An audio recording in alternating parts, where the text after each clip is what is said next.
Ah, Paris, mais pas la grande ville animée à laquelle vous vous attendez. C'est Montmartre, un monde douillet de rues pavées et de petites boutiques. Ici, le temps ralentit et le film « Le fabuleux destin d'Amélie Poulain » nous emmène dans son atmosphère magique, aux teintes dorées. Les couleurs sont chaudes, l'air est rempli de l'odeur du café et le son d'un accordéon flotte. Ce n'est pas juste un décor. Paris devient un personnage, charmant, nostalgique et plein de possibilités. Chaque coin cache un secret, chaque visage une histoire. Le café des Deux Moulins, où Amélie travaille, est vivant avec ses habitués excentriques et son humour doux. Le film nous invite à remarquer les petites joies, le craquement d'une crème brûlée, la sensation du grain entre les doigts. C'est un monde où la gentillesse et l'imagination transforment l'ordinaire en quelque chose d'extraordinaire. Le Montmartre d'Amélie est un endroit que l'on veut visiter et peut-être ne jamais quitter. Le film ne vous montre pas seulement Paris, il vous le fait ressentir. C'est une douce évasion, vous enveloppant de chaleur et d'optimisme. Ici, les rencontres fortuites déclenchent l'aventure, et la ville elle-même encourage la connexion. Ce monde enchanteur est la scène parfaite pour que l'histoire d'Amélie se déroule.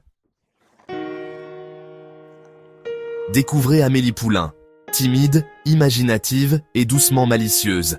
Élevée dans la solitude, elle a appris à voir la poésie dans la vie quotidienne. Amélie observe le monde de loin, remarquant ce que les autres ne voient pas.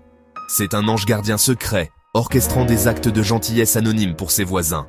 Ses plans sont astucieux, fantaisistes et toujours sincères. Rendre des trésors perdus, faire des rencontres et tenir tête au brut à sa manière subtile. Pourtant, si elle apporte de la joie aux autres, elle a du mal à ouvrir son propre cœur. Amélie trouve plus facile d'aider de loin que de risquer une véritable connexion. Son parcours ne se limite pas à aider les autres. Il s'agit de trouver le courage de laisser entrer l'amour. Nous voyons sa vulnérabilité, son désir et son espoir. L'histoire d'Amélie nous rappelle que parfois, la chose la plus courageuse est de se laisser voir. L'aventure d'Amélie commence quand elle découvre une boîte cachée de trésors d'enfance dans son appartement. La rendre à son propriétaire lui apporte une joie inattendue et donne à Amélie un nouveau sens à sa vie. Elle devient la bienfaitrice secrète de Montmartre, en voyant le nain de jardin de son père faire un tour du monde, allumant des romances entre âmes solitaires et illuminant des vies avec de petits miracles. Puis, elle rencontre Nino, un autre rêveur obsédé par la collection de photos d'identité jetées. Amélie est captivée, mais au lieu de l'aborder directement, elle crée une chasse au trésor ludique à travers Paris. Leur jeu du chat et de la souris est rempli de fantaisie, mais révèle aussi la peur d'Amélie de l'intimité. Elle est audacieuse en aidant les autres, mais hésitante avec son propre cœur. Il faut les sages paroles de son voisin, l'homme de verre, pour la pousser en avant. Vous ne pouvez pas rester sur la touche éternellement. Amélie doit décider si elle est assez courageuse pour entrer dans sa propre histoire. La magie du film réside dans ces petits actes, chacun étant un pas vers la connexion. Amélie apprend que le bonheur n'est pas seulement de donner, mais d'oser recevoir. Son voyage est d'embrasser l'amour, le risque et la beauté d'être vulnérable.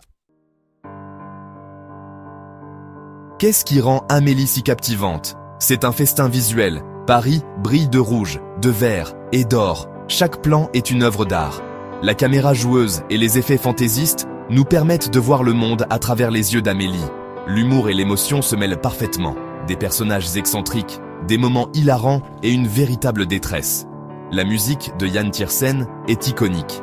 Des mélodies d'accordéon et de piano qui vous transportent instantanément à Montmartre. La bande-son n'est pas seulement un fond sonore, c'est le battement de cœur du film, nous guidant à travers chaque joie et chaque doute. Au fond, Amélie, c'est l'optimisme. Elle célèbre les petits gestes, les liens humains et la magie du quotidien. Le film nous rappelle que la gentillesse d'une personne peut se propager et changer le monde. Amélie nous inspire à remarquer les petites choses, à être audacieux et à croire en la possibilité. C'est une invitation cinématographique à redécouvrir l'émerveillement. Si vous n'avez pas vu Le fabuleux destin d'Amélie Poulain, que ceci soit votre invitation. C'est plus qu'un film, c'est de la pure joie. Une touche de couleur éclatante dans un monde gris. Que ce soit votre première ou votre 10e fois, le monde d'Amélie donne l'impression de rendre visite à un vieil ami. Vous y trouverez de nouveaux détails, des éclats de rire frais et une chaleur familière à chaque fois. L'histoire parle aux rêveurs en chacun de nous. nous exhortant à trouver la beauté dans l'ordinaire et le courage dans la connexion. Amélie nous rappelle que les plus grandes aventures sont celles du cœur. Alors, préparez une tasse de thé, installez-vous confortablement et laissez-vous charmer par la magie de Montmartre. Ce film est le bonheur, simple, doux et inoubliable.